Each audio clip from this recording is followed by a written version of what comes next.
수영으로 영국 해협을 왕복한 최초의 여성은 플로렌스 메이 체드윅이라는 사람입니다. 그녀는 미국 독립기념일인 1952년 7월 4일 카타리나 섬에서 캘리포니아 해안까지 무려 35km 수영에 도전했습니다. 16시간 동안 먹지 않고 마시지도 않고 쉬지도 않고 수영해야 하는 어려운 과정이었습니다. 상어떼로부터 그녀를 보호해주는 이 배를 제외하면 그녀는 홀로 고독한 전쟁을 해야 했습니다. 날씨는 몹시 추웠고 해안에는 안개가 자욱했습니다. 그녀는 15시간 정도 수영했을 때에 나를 물 밖으로 나가게 해주세요 라고 호소하기 시작했습니다. 그때 배에 타고 있던 그녀의 어머니는 얘야 거의 다 왔으니 조금만 견디면 된다, 조금만 참아라 하고 그녀를 격려했습니다. 그러나 육체적으로 정신적으로 탈진한 그녀는 중도에 포기하고 물에서 나오게 되었습니다. 그녀가 배에 오르자 해변이 불과 800m 정도밖에 남지 않았다는 것을 알았습니다. 35km인데 34km 200m를 수영해서 온 거예요. 나머지 800m만 남았어요. 다음날 기자회견에서 그녀가 말했습니다. 내 눈에 보이는 것은 자욱한 안개뿐이었습니다. 만일 캘리포니아 해변이 보였더라면 저는 충분히 완주할 수 있었을 것입니다. 저 안개가 내 승리를 빼앗아갔어요 라고 밝혔어요. 그로부터 2달 뒤가 되었습니다. 플로렌스는 재도전을 했습니다. 재도전하는 날 역시 추웠고 여전히 안개가 짙었습니다.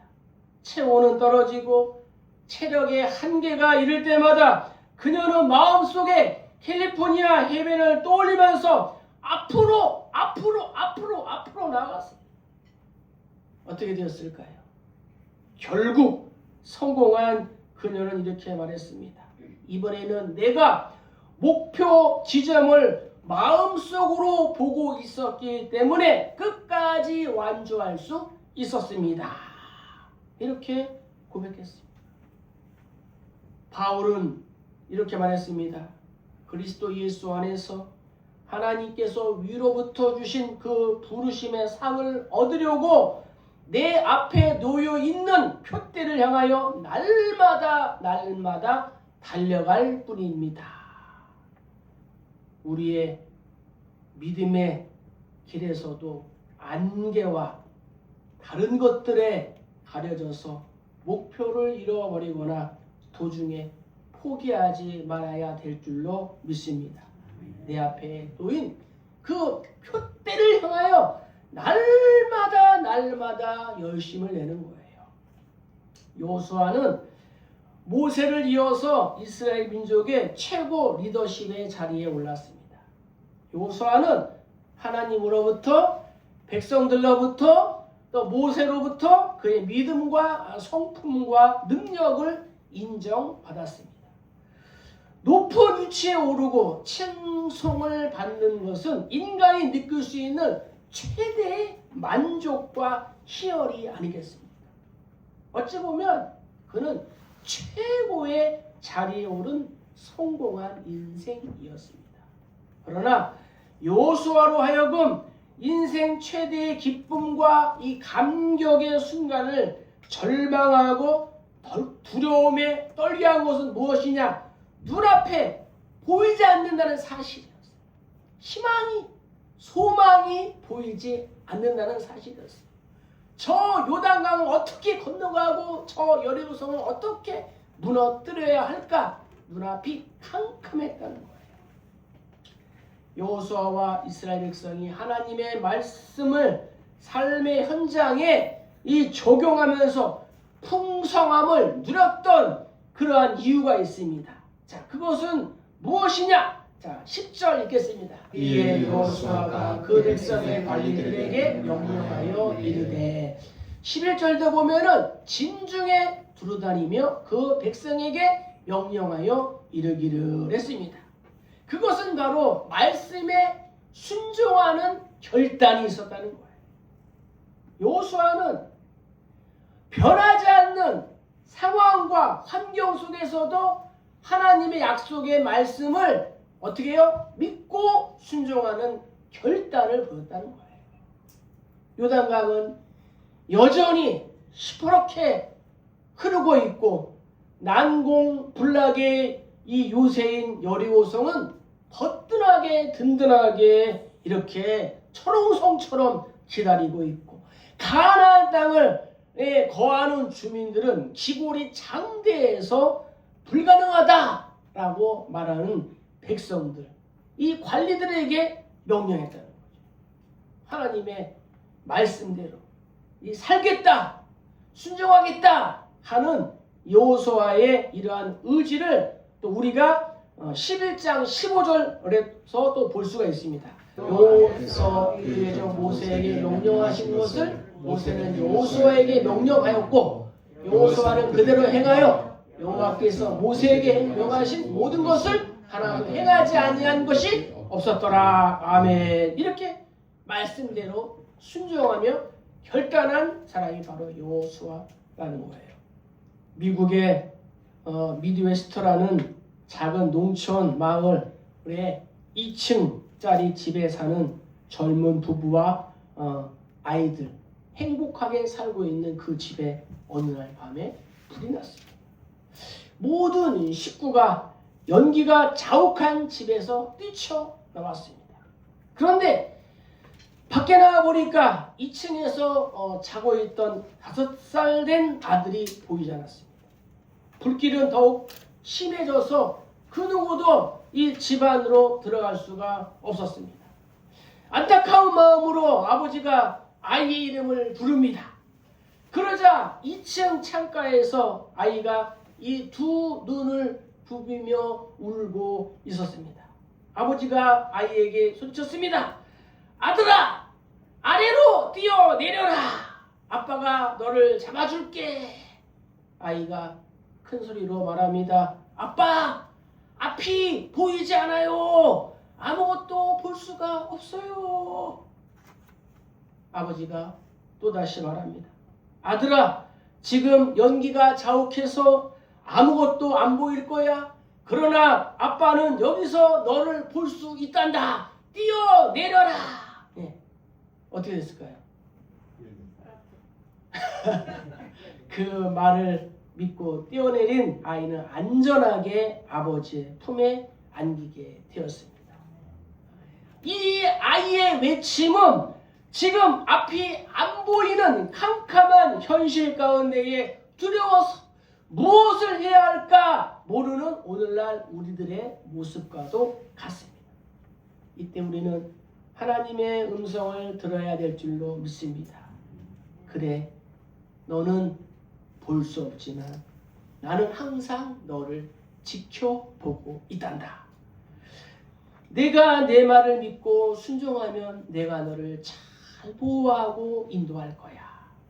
나는 내가 어떠한 형편에 있는지 잘 알고 너를 지켜보고 있단다. 그러니 내 말을 믿고 뛰어내려라. 그러면 내가 너를 안전하게 받아줄게. 이 음성이 오늘날 우리에게 주시는 하나님의 따뜻한 위로의 음성인 줄로 믿습니다. 우리에게는 하나님의 이 축복을 현실화하지 못하고 죄의 저주와 또 죄악의 노예로 살도록 집요하게 방해하는 요소가 있습니다. 성경은 크게 그것을 3가지로 말합니다. 무엇이냐? 육신과 세상과 사탄이에요. 육신은 무엇입니까? 우리 각자가 소유하고 있는 옛 생명 혹은 타락한 성품을 말합니다. 세상은 나로 하여금 하나님으로부터 멀어지게 하고 하나님의 통치를 거부하는 이 주변의 인간 세상을 말해요. 그리고 사탄은 그의 지배를 받고 있는 타락한 이 천사들의 총체. 그래서 정말 하나님의 완전한 나라가 도래하기까지는 이 사탄이 지배를 하고 있는 거예요. 그러니 육신과 세상과 이 사탄하고 싸우는 우리들이 얼마나 힘들고 고단하고 때로는 외롭겠습니까? 이러한 적들은 우리의 생각과 행동, 물질 생활과 시간 사용, 힘과 권력의 사용에 있어서 하나님의 말씀을 대적하게 하는 거예요. 그래서 부패한 성품을 만들어내는 그러한 삶을 살게 만드는 거예요. 누가? 육신이, 세상이, 사탄이. 그래서 결국에는 하나님의 축복으로부터 멀어지게 하는 거예요. 이스라엘 백성들은 광야에서 자기의 생각과 이성적인 판단을 가지고 시도했지만 그들이 경험한 것은 결국 좌절과 절망이었습니다. 40년간의 혹독한 이 광야의 훈련은 자신이 옳고 바르고 중요하고 소중하게 여겼던 것을 내려놓는 그러한 시간이었다. 그리고 이제 또다시 주어지는 기회 앞에서 말씀에 순종하는 결단을 하나님께서 여호수아가 요구하고 있는 것입니다. 하나님의 말씀하신 이 축복의 약속을 나의 것으로, 나의 현실에 적용하기를 주의 이름으로 축복합니다. 그러기 위해서는 뭐예요? 말씀에 순종하는 결단이 필요하다는 거예요. 말씀을 가까이 하는 꿀과 송이꿀보다 더 단 하나님의 말씀. 그래서 올 한 해에 하나님의 말씀을 꼭 1독 이상 하기를 주의 이름으로 축복합니다. 작년에 3독 하신 분도 있고 5독 하신 분도 있지만 정말 올해 꼭 한 독 이상 할 수 있기를 주의 이름으로 축복합니다. 자, 두 번째는 11절이에요. 진주에 두루다니며 그 백성에게 명령하여 이르기를 양식을 준비하라. 사흘 너희가 이 요단을 건너 너희 하나님 여호와께서 너희에게 주사 차지하게 하시는 땅을 차지하기 위하여 들어갈 것임이니라 하라. 아멘. 두 번째는 소망을 바라보며 준비하는 자세가 필요하다. 하나님의 약속을 받고 이것을 삶의 현장에서 누리기 위해서는 현실적인 준비가 먼저 필요합니다. 자, 이제 요단강을 건너가고 가나안으로 가는 위험한 여행을 시작해야 됩니다. 누가? 여호수아와 이스라엘 백성들. 하나님의 광야 40년의 인큐베이터 안에서 이제 나와야 되는 거예요. 40년 동안 만나와 멸출하기, 불기둥과 구름기둥, 반석에서 물이 나오고 이제 광야의 생활에서 익숙해졌어요. 그러나 하나님의 말씀에 순종하여 가나안을 향해 나아갈 때 필요한 것이 무엇이냐? 양식이다 라고 말씀하고 있습니다. 여행용 양식을 뜻합니다. 무기도 점검해야 됩니다. 새로운 현실 앞에서 실제적으로 필요한 것들을 준비해야 돼요. 당장 눈앞에 전개될 문제에 대한 현실적인 준비가 시작된 거예요. 그리고 또 하나는 공동체가 하나 되는 준비가 필요하다. 지금 이스라엘 공동체는 두 부류로 나뉘어 있습니다. 먼저 요단 동편에서 르벤 지파, 갓 지파, 므낫세 반 지파는 이미 땅을 분배받았어요. 요단강 서편으로 건너갈 이유가 없습니다. 이제 우리 공동체가 약속의 땅을 받았기 때문에 함께 요단 서편을 건너 들어간다는 것은 바로 전쟁과 죽음을 의미할 수도 있습니다. 그래서 세 지파 마음에는 우리가 정말 죽음을 무릅쓰고 이 전쟁을 할 필요가 있을까? 우리는 이미 땅을 분배 받았는데 라는 생각할 수 있습니다. 또한 반대로 이들을 바라보는 아홉 지파반은 이렇게 생각합니다. 저 두 지파반이 땅을 이미 분배 받았는데 우리처럼 최선을 다해서 싸울까? 함께하지 않을 거야 라는 선입견을 가질 수가 있습니다. 자신의 이익 앞을 생각할 때의 공동체는 나누어지게 되어 있습니다. 이스라엘이 가데스 이 바네아에서 서로의 의견을 나누어 다툼과 분열을 했을 때에 11일 만에 갈 수 있는 가나안 땅을 무려 40년 동안 헤매다가 광야에서 40년을 지내고 그리고 이제 요단강 앞에 서 있는 거 아니겠습니까? 이 하나됨이 없이는 아무것도 할 수가 없는 것입니다. 그리고 마지막으로 영적 무장을 위한 영적인 준비가 또 필요하다는 거예요. 여호와께서 여호수아에게 말씀하셨습니다. 너희가 이 요단을 건너 너희의 하나님 여호와께서 너희에게 주사 차지하게 하시는 땅을 차지하기 위하여 들어갈 것입니다 했습니다. 가나안 땅을 들어가기 위해서 우선 해야 할 일은 눈앞에 있는 요단강을 건너는 일이다 라는 목표의식을 심어주면서 여호수아는 백성들에게 영적인 무장을 하게 되었습니다. 현실의 문제 앞에서 우리는 하나님을 잊어버리거나 때로는 두려워하거나 인간적인 생각으로 주저앉게 될 때에 사탄은 우리가 하나 되는 것을 흩어버리고 이간질하는 거예요. 영적 전쟁을 위하여 가장 좋은 환경과 수단은 가정과 교회입니다. 가족이 믿음으로 하나가 되는 것은 큰 축복입니다. 말씀보다 기도보다 성령보다 앞서지 않는 이 교회가 또 소중한 것입니다. 영적 전쟁에서는 이 두 공동체는 큰 힘이 되는 거예요.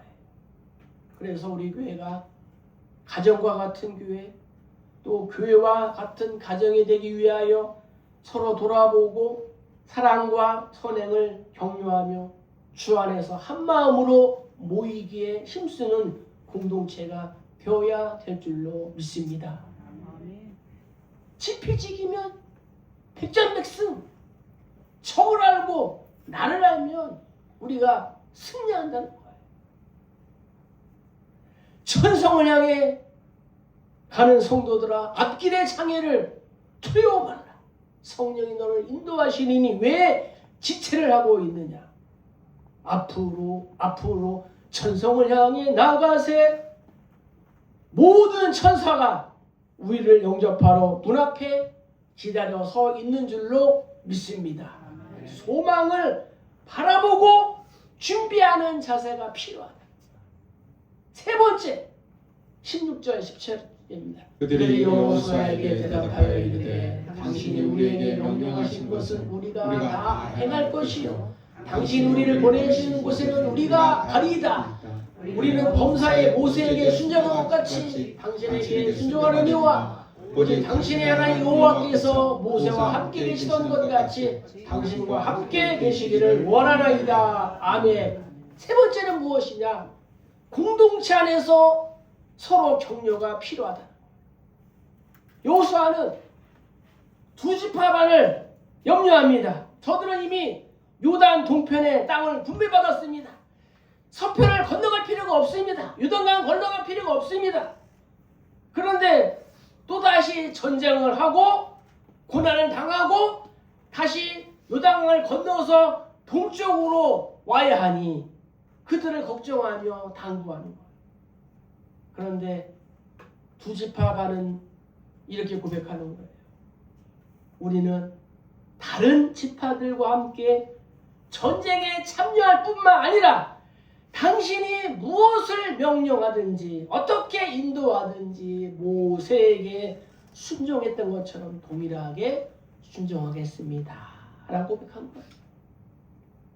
모세와 함께 하셨던 하나님이 당신 여호수아와 함께 하시기를 원합니다. 그리고 오히려 여호수아를 격려해요. 여호수아에게 강하고 담대하라 이렇게 격려하고 있다는 거죠.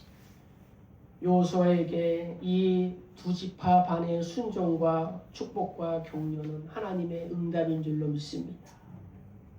하나님의 마음을 대신해서 여호수아에게 전해주는 축복의 통로가 되었던 거예요.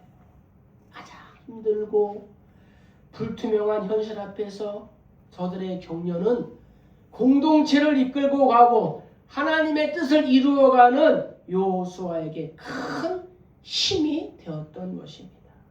그리고 저들은 다른 지파들의 생각을 뒤집고 전장에서 앞장서고 열심히 싸웠다는 거죠. 바로 이런 모습이 다른 지파들에게 큰 용기와 격려가 되어서 소망을 이루는 요소가 된 거예요. 저들의 합력하는 헌신이 공동체를 하나님의 축복으로 인도하신 줄로 믿습니다.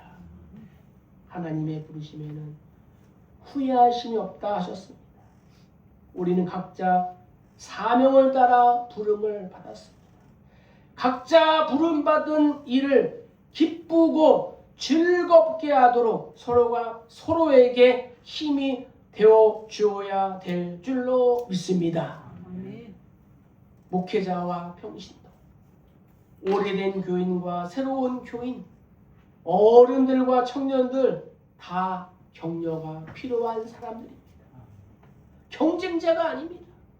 미움과 배척의 대상이 아닙니다.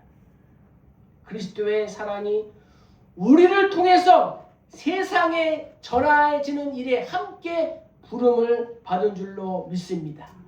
그래서 이 격려는 무엇이냐? 넘어져서 주저앉는 사람을 일으켜 세우는 거예요. 때로는 낙담과 좌절 속에 있는 사람을 다시 일으켜 세워서 하나님이 보여주신 아름다운 길을 가게 하는 거예요. 그리고 등 뒤에서 밀고 앞에서 이끌어주고 세워주어서 하나님의 약속이 우리의 삶의 현장에 일어나게 하는 것. 이것이 바로 격려라는 거예요. 내가 미워하고 다투고 싸울 대상은 교회 안에 있지 않습니다. 그렇다고 밖에 있지도 않습니다. 하나님이 하시는 일을 방해하고 어렵게 만드는 그곳이 내가 싸우고 극복해야 할 영적인 전쟁터라는 거예요. 가장 힘들고 어려운 사람인 나 자신을 스스로 격려하고 서로가 믿음 안에서 승리하도록 격려한다면 아름다운 공동체가 될 줄로 믿습니다. 격려가, 축복이, 또 소망이 가득할 때에 그 가정과 공동체는 반드시 축복의 열매를 맺게 될 줄로 믿습니다. 이렇게 격려는 두려움을 이길 수 있는 힘을 줍니다. 외로움과 고독을 치료하는 약이 됩니다. 사람을 스스로 존귀하게 여기는 이 영양제, 비타민이 되는 거예요. 자, 우리 한번 옆 사람에게 인사합시다. 당신은 나의 비타민입니다. 당신은 나의 비타민입니다. 당신은 나의 영양제입니다. 당신은 나의 영양제. 할렐루야. 아멘. 그렇습니다. 과거의 상처와 아픔 속에서 나오지 못하는 그러한 사람들, 그 깊은 절망의 수렁에서 빠져나오게 하는 통로와 이 역할을 해야 될 줄로 믿습니다. 무엇보다도 성도들이 서로 격려하며 살아가야 하는 이유는 격려하는 그 사람이 바로 가장 축복의 사람이기 때문입니다. 격려하는 자신이 세상 누구보다도 행복한 마음을 누리게 됩니다. 격려하는 삶을 살아갈 때 주변이 행복해지고 생명과 소망이 가득하게 될 줄로 믿습니다. 사람은 격려하는 사람을 좋아합니다. 그를 가까이에 두고 싶어하고 더 사랑하며 존귀하게 여긴다는 거예요. 어떤 의미에서 성도인 우리는 축복을 이미 가불받았습니다. 가불이 뭔지 아시죠? 죄로 인해 저주와 형벌 가운데 죽었던 우리는 예수 그리스도의 은혜로 하나님의 자녀로서의 축복의 삶을 살게 되었다. 가불은 어떻게 해요? 갚아야 돼요. 갚아야 돼. 그래서 자비와 긍휼과 은총은 우리의 현재 모습을 잘 말해주는 단어입니다.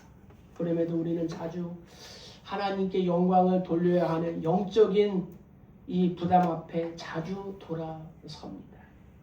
예를 들어 하나님 주신 입술, 건강, 물질, 이 마음으로 생명을 살리고 소망을 만들어내는 발전소와 같은 삶을 살아가는 사람이 있습니다. 그러나 반면에 이것을 가지고 상대방에게 절망과 불평과 어둠을 만들어내는 발전소로 사는 사람이 있습니다. 하나님이 주신 것을 죄를 씻는 이 도구로 사용하고 있습니다. 성도의 우리는 힘들고 어렵지만 믿음의 삶을 우리가 살아갈 때에 소망을 잃어버린 사람들에게 큰 격려와 용기를 주게 되는 줄로 믿습니다. 내 삶으로 하나님의 모습을 드러내고 증거해야 되는 거예요. 말씀을 마칩니다.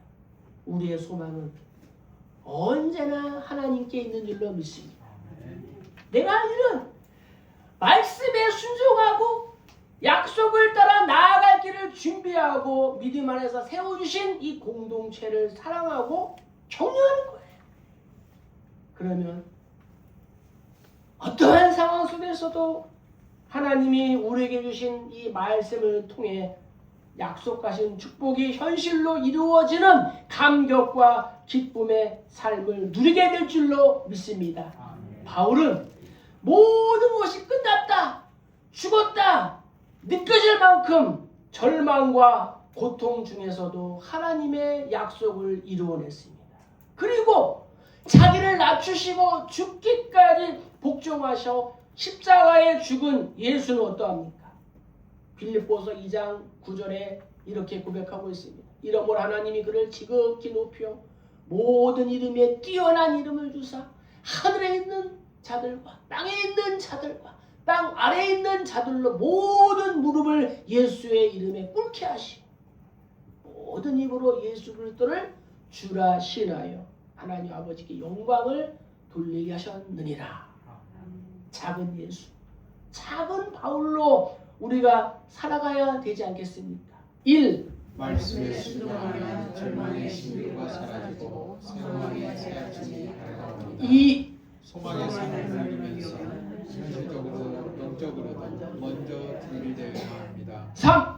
축복은 상대방을 격려하고 공동체를 축복하는 마음에서 비롯됩니다. 아멘. 하나님이 주신 약속과 축복을 이루기 위해서 지금 우리가 해야 할 것은 여호수아와 이스라엘 백성들처럼 우리의 영적인 또 육적인 이 가나안을 향하여 힘차게 걸어가고 전진해 마침내 여리고성을 정복하는 우리 모두 다 되시기를 주의 이름으로 간절히 축복합니다.